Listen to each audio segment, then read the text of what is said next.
À bord d'un des deux avions du Centre de recherche météorologique de Toulouse, des ingénieurs se préparent pour un vol spécial.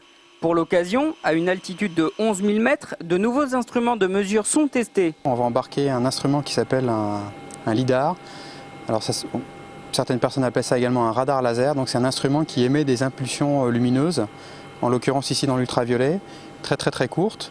L'impulsion se propage dans l'atmosphère, il y a une diffusion par toutes les particules qui se trouvent dans l'atmosphère, quelles que soient leurs origines. Et ce qu'on espère pouvoir faire avec ça, sous la trace de l'avion, depuis le sol jusqu'à environ 10 km d'altitude, avoir une cartographie des endroits où il y a des couches d'aérosols. Après, on pourra guider d'autres avions qui, eux, iront faire des mesures dans la couche précisément. C'est la première fois qu'ils volent. On a voyagé de Paris à Toulouse hier et voilà, donc pour l'instant c'est préliminaire.